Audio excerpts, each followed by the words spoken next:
Hey, what's up, everybody? Although I'm live on YouTube and live on Twitch and now on live on this new podcast that I'm doing, it's called Podbean. So yeah, that's pretty cool that that can go live. I know I thought I could pre-record, but yes, it says I can go live. So this is pretty interesting, and maybe just try to share this and yeah, this is just insane. Like going live, for the first time on this platform. So just gotta share it for a bit, and we're gonna get started. Um, for those who are listening right now, we're gonna talk about today. Of course, we're gonna talk about tonight's results for NXT Battleground. It was very interesting. I think I got like at least like one of my picks wrong, which I'm not mad about, but yeah, things happen. So yeah, I apologize if I put that on there twice. Um, Share that because we're gonna talk about the Bucks too. What we're gonna do tonight is we're gonna do like a mock draft, and gonna do that, and of course talk about the as y'all heard the results of the NXT PLE event. Let's see. If anything else comes up, we will talk about that too. Hope I ain't put that twice. So south.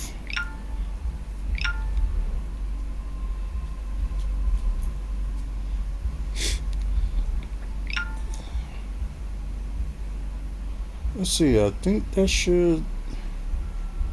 Yeah, that should do it. So. Yeah. I didn't know that anybody. I guess we can call. Y'all can call in too. I don't know the number line on this one, so this is gonna be kind of new. So as soon as I figure that out, we will try to do something next week to have people call in live on Podbean. So I'm so happy about this feature, and I didn't even know because we debuted on Podbean yesterday, talking about the results of NXT Battleground. So I was talking about my predictions, and as I did mention earlier, that only got one of them wrong, and like I said, this NXT PLE event, it was not like predictable or anything like that. Like you couldn't predict this one, so anything could have happened. But just like I said, most of the matches I predicted was right, and only got one of them wrong. So I'm happy about that. Like I'm happy about the outcome of this pay per view, and plus, they had a little bit of surprises that was on there too. You're one of the commentator, Vic Joseph, almost got somebody's name. Well, someone that used to be here on WWE is now like in TNA, so it kind of got her name mixed up. So he had to, check himself. So yeah, that's funny. Okay, yeah, all they was doing was talking on the pre-show, so I didn't see it. So I care less. Because normally they would have their pre-shows like at half an hour, but they're starting to do like an hour pre-show too that is not needed. So what more can you say? Yeah, so let's talk about the very first match that kicked off the PLE event. Sorry about that, guys. Hopefully calm these dogs down. But yeah, you got Last Legend versus Soruka, who was my pick to win it. Keani Jordan, Fallon Henley, sorry, and Jada Parker and Meechin in this 6-woman ladder match for the new Women's North American Championship. Although it's like a little bit, it looked the same as the men's North American Championship. But same look and all that. But I think the white color kind of looks cool on it. So that's just my opinion on that. Although they debuted the belt, what was it, like a couple of weeks ago? So yeah, it was interesting. Um, yeah, so the match was insane and something that you would like you expect it from a ladder match, but like with the women's ladder match, yeah, stuff they did on here was like so unexpected and it was like different. So I'm glad. Now I did mention that yesterday that this possibly could be the match of the night. Um, but my opinion, like it was a good match, but it wasn't as I expected to be a match of the night. But you know, things, some things can change. And Kalani Jordan is now the new and first ever women's North American championship. So that's still pretty cool. And I was just saying that everybody, well, every woman in that match deserved the win, even if they didn't. They deserved at least the opportunity for that title. Although, like I said, this was the match I got wrong. I thought it would go to Soruka, but it didn't go that way. And yeah, Kalani Jordan wins it for the first time, so made it interesting. Next up was the NXT Tag Team Championship. Got Nathan Frazier and Aximo. Sorry if I said it wrong. Versus Luke Gallows and Carl Anderson, the OC. This was kind of like mixture of everything. Like you got a high flying tag team, you got the quickness and the muscle in the other tag team. So you thinking that it's going to be actually like a very good match, and it was. Yeah, it was awesome. But overall, Nathan Frazier and Exmo did retain the tag titles. So yeah, of course, a couple of video packages, and shouldn't be that shocking. But next up was the NXT Underground match with Shayna Baszler versus Lola Vice, and I think I may have said Shayna Baszler was gonna. No, I think I said that she wasn't gonna win it, because she's gonna have a lot of stuff to worry about, especially with the her and God, I always forget that woman's name, and like it's gonna come to me like the last second, like God,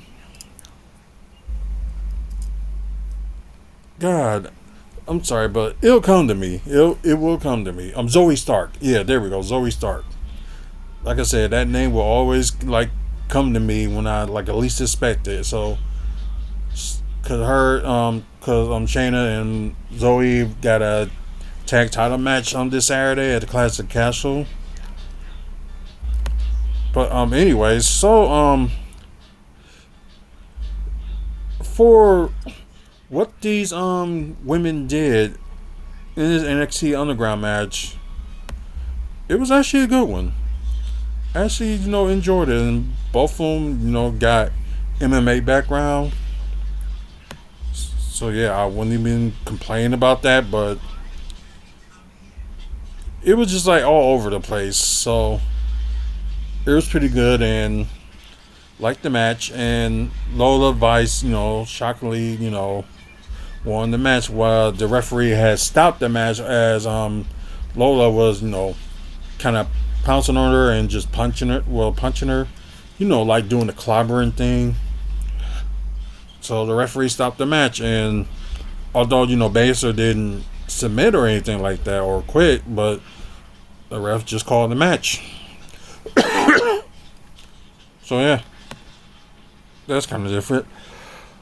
Okay, excuse me. Speaking of this, the North American Championship was on the line. My Flamey was going against Wesley and Joe Coffey. And you kind of knew that Gallus was going to interfere, and they did, like later on, like around the closing moments. So Oba had his hands full with them, and Wesley had his hands full with them. So I forgot who Oba pinned, but he I think it was Joe Coffey probably pinned, and he ended up tossing out not tossing out, but ended up yeah, it was Joe Coffey. He delivered the pop up power bomb and pins Joe Coffey for the win. So yeah, they said yeah, Lee flies to level both the two of the Gallus guys. Yeah, yeah, and I guess he didn't get up from there, but yeah, he was disappointed afterwards, and Gallus started attacking him. So that happened later on, but just want to say Obi Flemmy retains the North American Championship. And I'm sorry, guys, because I did thought the ladder match was gonna be match of the night. This, in my opinion, was match of the night. Roxanne Perez defends the NXT Women's Championship against Jordan Grace, the TNA Knockouts Championship. So, like I said, it was a little bit of controversy towards the end. Otherwise, good match, and I think Jordan Grace was like bleeding from the ear. So something might have happened during the earlier exchange. But yeah, they kept going and didn't stop the match. Because normally, WWE would be notorious for like stopping blood. But then again, it's not under Vince McMahon no more. So things are different. But yeah, really is interesting. It was like a, quick speed versus power. That's mainly what it was, like speed versus power. So, and yeah, Jordan Grace, she did some things too. But it was just pretty cool, seeing this like actually happen, and it was like I said, this was match of the night, and like I was saying, Taylor Paxi, she was looking at first she was looking at the I was gonna say NXT Women's Championship, then turn around and look at the Knockouts Championship, grabs it, run, but Ash by Elegance, also formerly known as Dana Brooke, came in, and Vic Joseph, the commentator, kind of like, wait, that's the, oh no, that's he said Dana he called himself, it changed the name. So yeah, that was crazy. So as Ash and Paxley were trying to go back and forth with the belt, like trying to pull it, Jordan Grace came out, nailed both of them with it, and she put it down, and she was about to finish her job because she was dominating that match at that point. But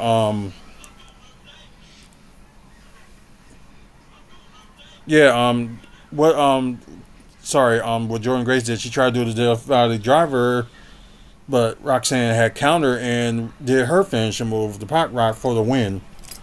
So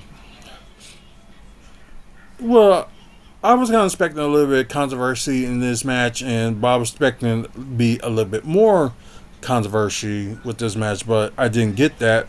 But at least I got something, as like surprises had came in and stuff like that. So that's pretty good. But yeah, Roxanne Perez retained the NXT Women's Championship, and don't forget, Jordan Grace got to defend her title this Friday against we don't know. It'll be the surprise opponent. So yeah, that's gonna be like buzzing in everybody's ear, like who the opponent is gonna be. Is it gonna be someone from WWE or NXT or something like that, or will it be Roxanne Perez challenge for the Knockouts title? Yeah, a lot of things can be interesting between now and then.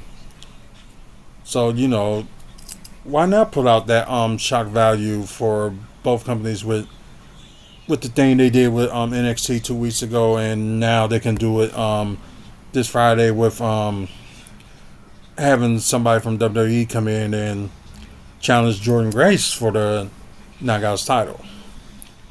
So yeah, it could be interesting. Now the main event, Ethan Page going against Trick Williams, who's defending the NXT Championship. Um, this match wasn't as long as I expected to be, and I don't know. It just seemed like it kind of ended quick, and like it could have go a little bit longer. But the match was good. Can't complain about it, and made it interesting. But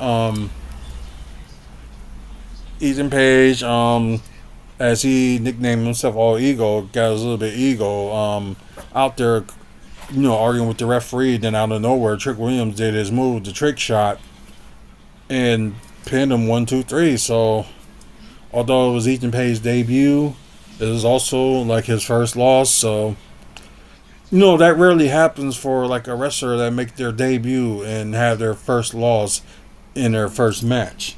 So that's kind of rare. And like I said, I did predicted this one. Yeah, Trick Williams did retain the title, and yeah, like I said, overall it was a good pay per view. Yeah, and everybody's every man's dream happened. They like earlier you saw like Sexy Red, the backstage announcer, which was a woman, and Lola Vice chatting backstage, and they was twerking. So that probably got some guys happy. But anyways, overall with the this PLE event of NXT, wow, I will have to give this this show, my grading would be A minus for this. Kind of one of the highest times I voted for NXT that high. Not saying that all the other PLE events for NXT suck, which it didn't, but it was just this one is just about something else. I already called my match of the night. That was the NXT Women's Championship. Excuse me. And like I said, I graded it A minus, but rating it from 1 to 10, I will rate it I'll rate it a 9. So 9 out of 10. Rated that high, and of course graded that high. So I think that was something that I rarely did. I didn't grade. There were some other pay-per-views that happened this year I did not grade. So just right now, this will be the highest so far. Cause I know one time I did grade it. What was it, TNA? That close to that high, and I think I did the same thing with AEW by reading the results. Although most of them was not like set in stone because there was still like a match or two that was still going on. So we're gonna see if there's any news to talk about right quick. So we're just gonna look through it right quick. After that, we're gonna go through the NBA mock draft. So I'm gonna be picking for the Bucks again, and yeah, and plus it kind of, hopefully it'll be a little bit more updated because like I'm gonna be like changing like picks, and like they got one person picking this and another person saying that the Bucks going to get this person or something like that. Mari Jannetty, getting divorced after a month of marriage. I guess they probably knew how creepy he was. So yeah, also another interesting thing, Moose say he wants to, get on like NXT, but some people believe like if they do that, they think Moose is gonna be in the called the Power Ups, gonna be at the top two brands of or either SmackDown or Raw. So that would be interesting. And then again, you got Clash of the Castle this Saturday. So maybe somebody will make an appearance, or they'll probably do it on a Raw and or SmackDown, just to maybe hype up that challenge. Maybe like he'll challenge for the one of the main titles at Money in the Bank. That's possible. Or they'll probably have Moose stay like in NXT and maybe challenge Trick Williams on Heatwave PLE event, which would be the next day after Money in the Bank. So no, no, not after Clash of the Castle. And they maybe end up having to fight at a Heatwave. So yeah, I was right the first time. So apologize. Um, Update. Yeah, we found out why Gigi Golan was not you know she was not like wrestling or anything like that as of late because she's dealing with a knee injury. So because there was other rumors that's out there that's saying that right now WWE has no plans for her, but reason they ain't had no plan for her because she's injured. Yeah, crazy, huh? But let's see. Let's see.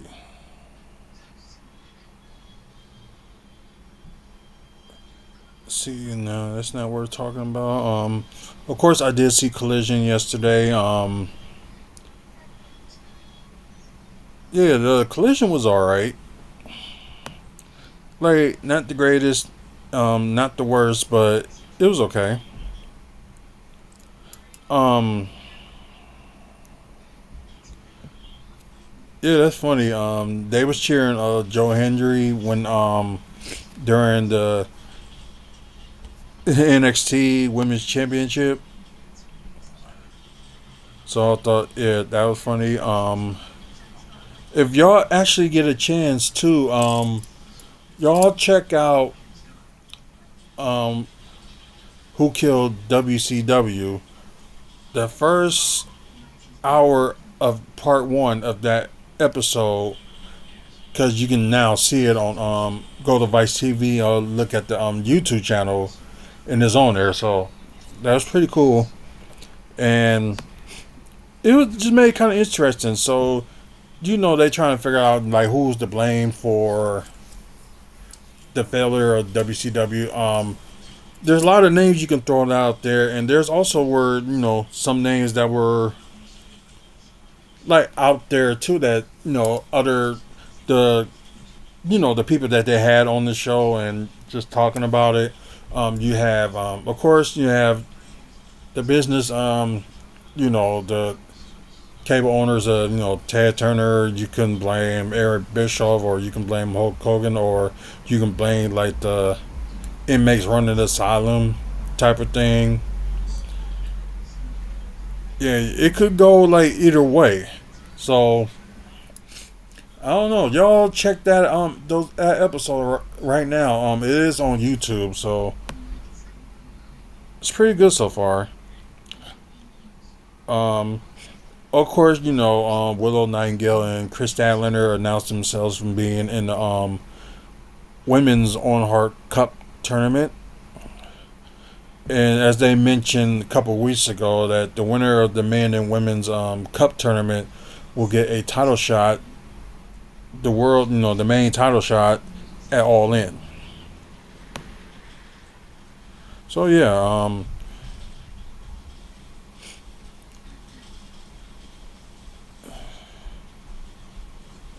okay, they did try to attempt to interview Ted Turner, but they didn't. So I'm not surprised.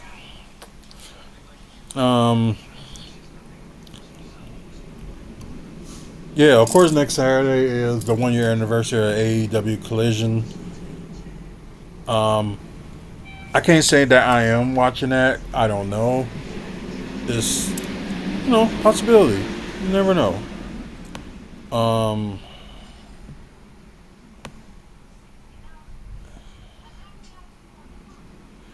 Let's see. Well, there really ain't much to talk about because some of the stuff already, talked about. Yeah, there's no, point. So, what we're gonna do? We're gonna skip this, and of course, y'all saw this past Thursday that AJ Francis did win the digital media title. So, yeah, beat Laredo Kid, and by what else? Interference. Nothing new with that. But Dustin Rose challenged Jack Perry this Wednesday for Dynamite. So yeah, very interesting. But yeah, there's really much to talk about. So we're going to get out the wrestling part and start talking about the Bucks. So there's a lot of rumors out there as of late, saying like who the Bucks who will they get in the free agency, or who will they get in the draft. So you get all this stuff that's coming up, and I have been posting some videos up there, so might pop up any minute or is going to pop up soon. But yeah, some of the videos even got like could they get Jimmy Butler, or I talked about it yesterday about Kevon Looney, sorry, that they may get him. So you never know. Because like I mentioned yesterday, Golden State Warriors are gonna release him. Because I know you have up to the after the draft, you can actually can let them go. So they got so they probably will, and plus like good rebounder, decent defender. So and yeah, they do need rebounding, so that's helped. So and like they also mentioned that the thing with you have Bobby Portis was like playing like center, like he can score and all that, but he is not like a good defender or protecting the rim at center.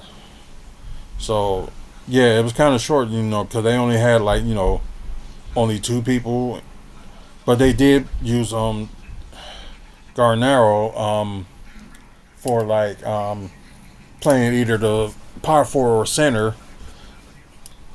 You see that didn't like he was actually doing okay when he was playing during the Pacer series. So I can't guarantee that they're gonna keep him, but it would be interesting. Let's see. Yeah, we're gonna use the. I'm not gonna use the fans, but we're gonna use the ESPN. So I'm gonna try to say this to you guys as quick as you can. The ones that's watching, listening live. So I'm gonna try to say the names who pick who as quickly as I can. So I apologize, or I can do like a recap on who all got picked. So I'm gonna do the 2 rounds as normal. Like I said, this said auto pick behavior. I will go for team need, but I think I'm gonna use that on. I'm gonna do that a little different on. Let's see. Maybe sometime it's gonna be sometime this week. I'm gonna do like another mock draft, but I'm gonna do like team needed instead of standard, which is kind of random. So of course y'all see on here. Of course, the Milwaukee Bucks is the team I'm gonna be selecting for. So let's start the draft. Let's see. Of course, Atlanta, who they pick. Of course, Alex Shar. Kind of not surprised. Some people picking.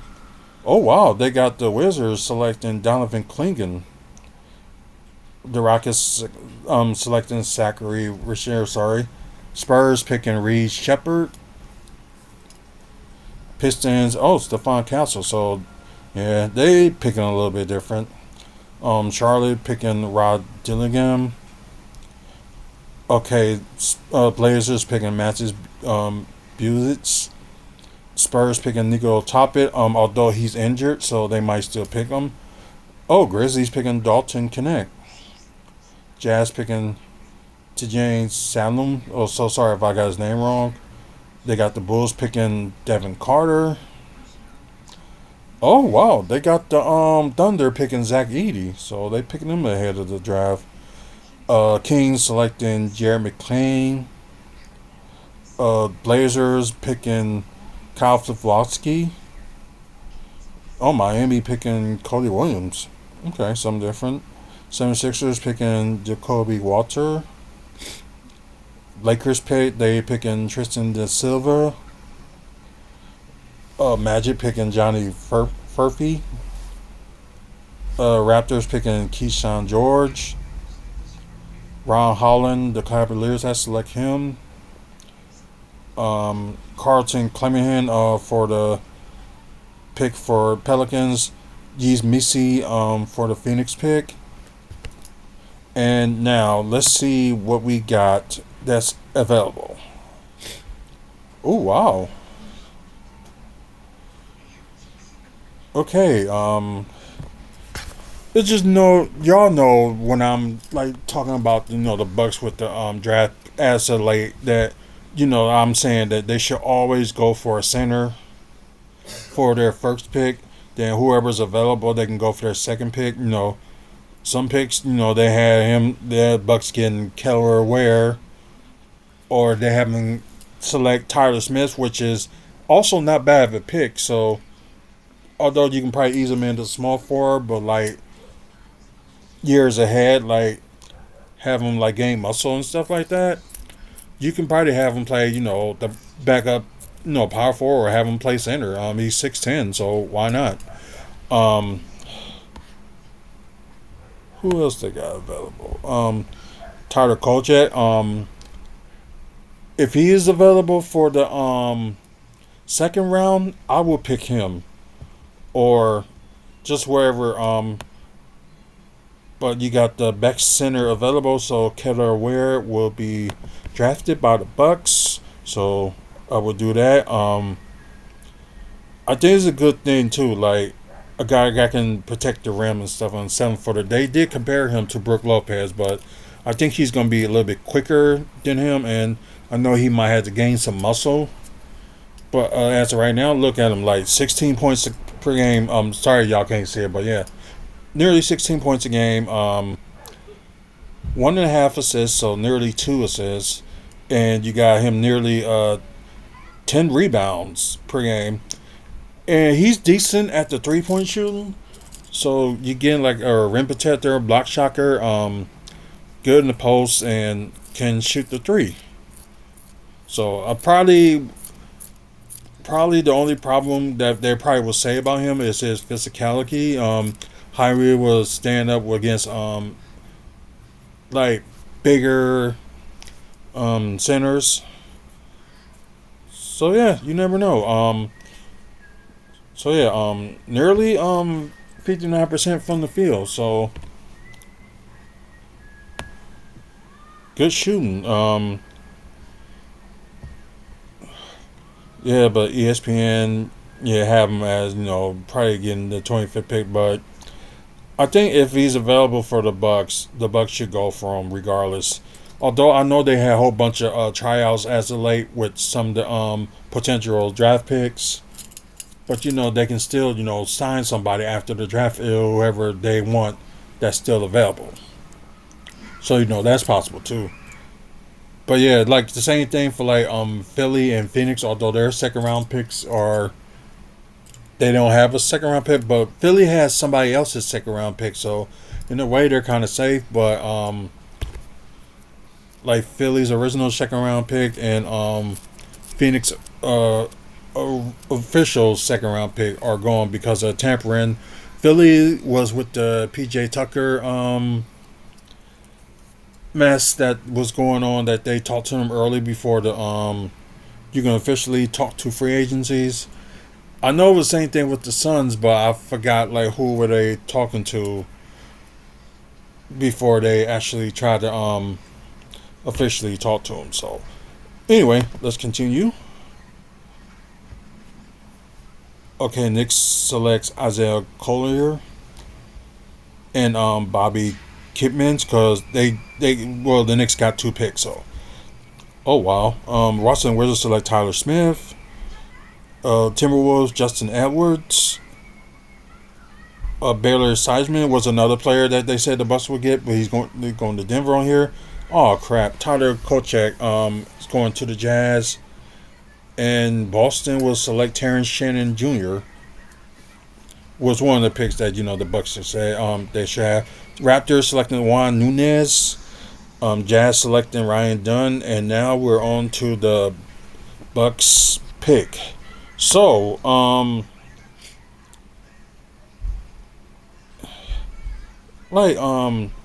God, who should they get?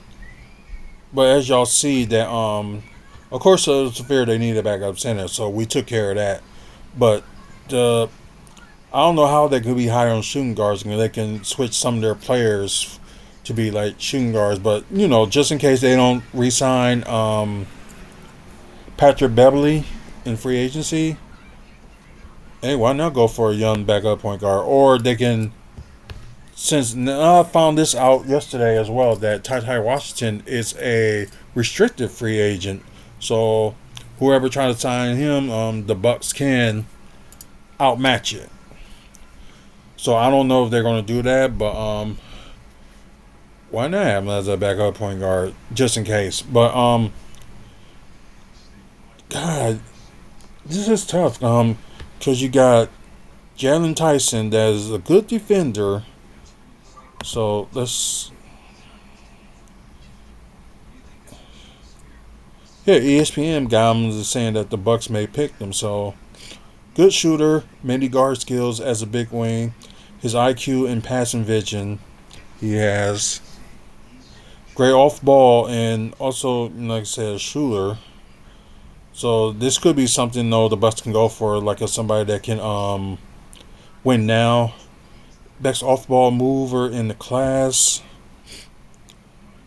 Okay, so Kevin McClure, we're gonna look at him next.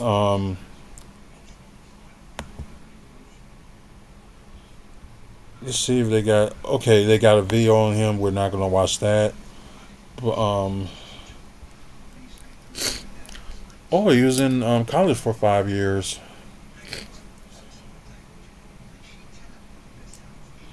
Although he averaged 20 points, let's see. Yeah, averaged 20 points per game. Shooting 40% from 3. Elite shooter. Also a great passer.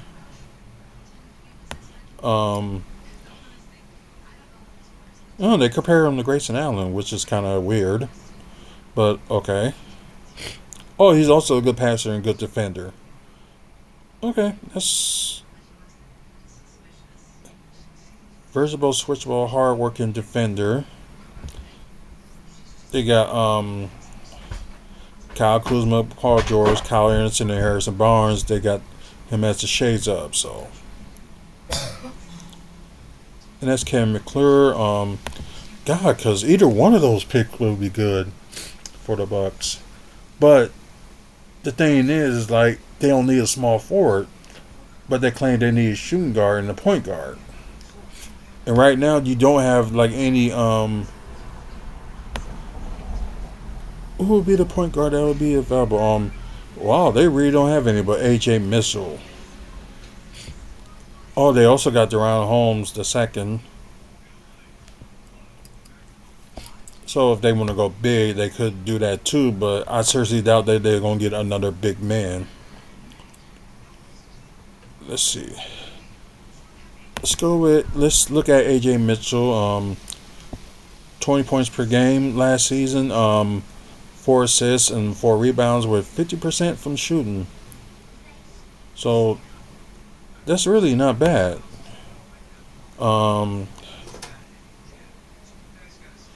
Oh, 6'5" point. Oh, why they got him at 6'4", but they got him as 6'5". 6'5" point guard with a smooth game. Can finish near the rim and drawing fouls, strong body. Very good free throw shooter. Plays solid D and gets deflections and some help size blocks. Okay. Good around screens. Good mid range and decent floater, but not a great 3-point shooter. But shooting was 3-point shooting was 40%. Not the best playmaker, but still a solid point guard. More so a scorer who can move the ball well, but not going to create tons of higher level looks and assists. So I know they're going to need like a point guard. They're looking for to pass the ball. So not a good rebounder. Can't play off ball due to his cutting and his good respectable jumper. Okay, so yeah, this is kind of tricky. So excuse me. So yeah, it's gonna be between Jalen Tyson, and Kevin McClure Jr. God, who got the better upside for like best player available?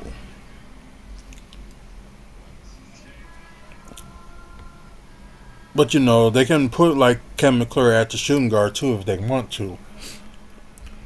Or what they can do is they can put like Chris Middleton at shooting guard and Kevin McClure starting small forward. That's a possibility. Or he can like come off the bench and also have AJ Green start as the shooting guard. That's still not a problem either. Or it depends who they get on free agency. Because this year the Bucks have the they can sign somebody from the bi-level minimum exception, which is like a little bit over $5 million. So who's willing to take on that? They couldn't do it this last off season, but the off season before, they used it on God, what's his name? What's Joe Ingles? Yeah, they used it on Joe Ingles for that. So that possibility they could use it with somebody again, or they can use that mid-level session on Kevin Looney. Who knows? Um, but yeah, like I don't know if you can do it for 2 years and sign for that same level. I don't know if you can do that, but yeah, there's a lot of changes that they are making this year. So interesting. So yeah, we got a couple of weeks left for the draft. So it should be interesting. But for now, like I said, they got. I'm sorry, I gotta look at this again. Good shooter, big wing, high Q passing. They would like that. Ball move shooter, and best ball move, off ball mover, which would be good. A good defender on and off the ball. So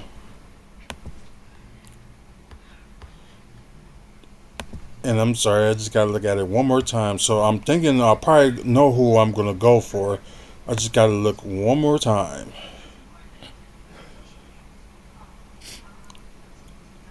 That's a great passer, elite shooter, good 3-point shooter. Oh, he's good on defense too, and can. Okay, so he can guard like multiple positions. So, although he's 22 and he's like the type of player, well, they both are type of players that are NBA ready. But we'll go with Kevin McClure Jr. Um, like I said, like they can also put him at the shooting guard, so they can solve like one of their problems on that. But yeah, I think this would be the right decision for now, unless anything's changed. So, like I said, probably the next time I do a mock draft would be sometime this week, just to do team needs. So we'll see how that goes. And I said next week we're probably gonna do like a final one before the draft. If not next week, it probably will be the following week, at least before the draft. But we'll see. So let's continue. So go with Kevin McClure. Portland picks Alan Bona, the center. Spurs picks Cameron Christine, the shooting guard. Pacers pick Jonathan Marble, 6'8" center. Wolves selects Harrison Ingram, small forward. Knicks select AJ Johnson, shooting guard, 6'6". Grizzlies selects Dylan Jones, small forward, that's 6'6". Portland selects another big man, Ariel Humporti, a center. Jalen Tyson, 76ers selects the shooting guard, 6'7". Hornets select Pacon Diet. Heat selects Nikola Jursic, shooting guard, 6'8". And I think that's the Rockets that select AJ Mitchell, 6'4", point guard. Kings select Urchik Komchi. Sorry about that. Clippers selects Deron Holmes, the second, power forward. Yeah, they do need one. Orlando selects Isaiah. Sorry, I didn't catch that right away. Spurs pick Melvin Achina. What thing was a shooting guard? 76ers select Pete Larson. I think that's the only pick that they had before. Quentin Post, a center that Pacers pick. And another Pacers pick another center, PJ Hall. Jamal Shedd on the Wizards pick, point guard. Golden State Warriors selects Kenneth Simpson, another point guard, but I don't think they need one. Detroit selects Keyshawn Johnson, I'm sorry. Boston selects Jalen Bridges, small forward at 6'8". Oh wow. The Lakers selects Bronny James. Nuggets selects Trey Alexander. Grizzlies select Isaac Jones, power forward at 6'8". And that pick wouldn't count because that's Phoenix pick. But Mavericks would be the last person to pick, and they end up picking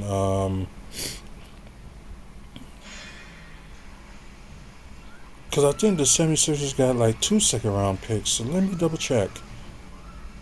Yeah, they got Jalen Tyson, so that 49 pick would not count because they would not have that pick. So yeah, I said this pick right here would not count.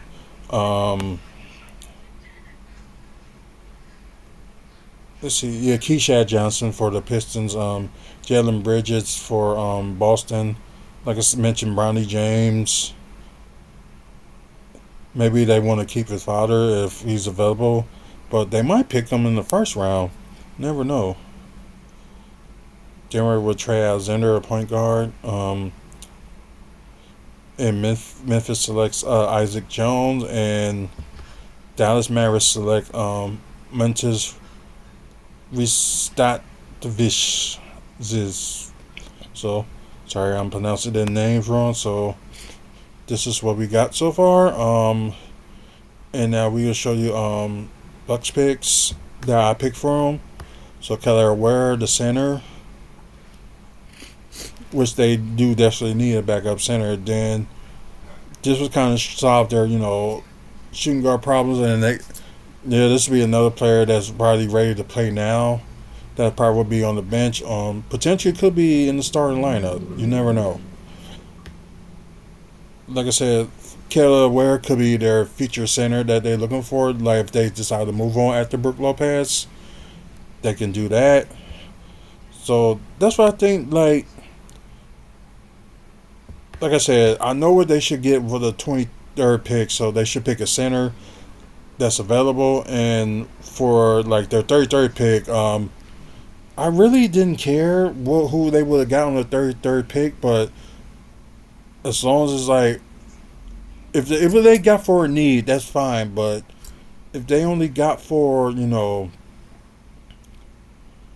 what they like a best player available, but then that's what most of these teams do. They go for the best player available, which part of me doesn't understand why, but they do anyway.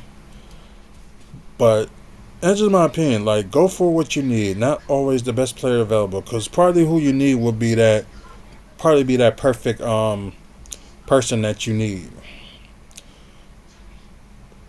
It's just like with but then again, using Giannis is a bad example. So um, end up being a small forward, and end up being like a elite power forward towards the years, and got taller and then got muscle. So, and I think they didn't need a small forward at that time, but they grab him, and look how it turned out. So sometimes best player availables were good, but right now the Bucks they need a center, and what they can do with the 33rd pick, they can do whatever they want. If they want to get the best player available for that 33rd pick, that's what they should do. Um, but yeah, that's it for me. Like I said, thank you guys for listening and watching. I'm still surprised that I'm going on live on Podbean. Like I said, it's a new one. As soon as I figure out, how you can, of course I'm not gonna close it, but what? Oh wow. Okay, so sorry about that. I guess the live stream for the podcast is complete, which I wasn't trying to do. But anyway, so excuse me. As soon as I fix out the kinks with the podcast, I will probably send y'all the number to call if y'all want to call in just to talk about wrestling, and also talk about Milwaukee Bucks basketball, or you can talk about the sad tonight's game of Boston beating Dallas in a close game. But anyways, guys that's watching on Twitch, keep following us on here and spread the love. Let people know that wrestling and Milwaukee Bucks is all we talk about on here. So spread the love on that. And that for you guys that's on YouTube, please subscribe. And if you want to comment below on this, you can go ahead. Just don't be like that idiot that was like, talking last week, just saying like I sounded white, which is still hilarious. And like I said, I kept on going with the show, and he was still talking, so I ignored those comments. But yeah, like, put some real comments below. Like, if you want to talk about, pro wrestling, or also like about Milwaukee Bucks basketball, talk about that. Thank our sponsors, Art from the Heart. Look for them on Facebook if you're interested in fan art, like from the comic books or cartoons or anything like that. Also, another sponsor, Moving Dudes. If you're in Wisconsin and Florida and trying to move within those states, you can give them a call, 414-807-4299. Ask for LaShawn. He will hook you up and give you a deal. Toy Dimension. If you're interested in like toys and collectibles, and also like comic books, and we will have our meet and greet there on the 26th of July with Bushwhacker Luke. But on the meantime, you can check them out on 5925 West North Avenue in Milwaukee. And also Trophy Athletic. Another sponsor, if you want your trophies made, or you trying to get like awards made, they also got like little championship belts too, if you want to like do it for like a fantasy draft or anything like that. You can go to them. So you can get hold of them on their website, trophyathletic.com, or also you can go to their location, which is in Milwaukee, 1021 North Martin Luther King Drive. But that was pretty much it, guys. Like I said, once again, thanks for watching. I'm not sure if we're gonna do it next Sunday because it's Father's Day, but I might do it anyway just to but it probably won't be long because I do got to talk about the results of this coming Saturday's pay-per-view. So I know I got to talk about that. So we might do a show on Sunday. If not, it's probably gonna be moved to Monday. Who knows? But I will let you guys know. So until then, you guys have a good one, and either see you next week or see you later.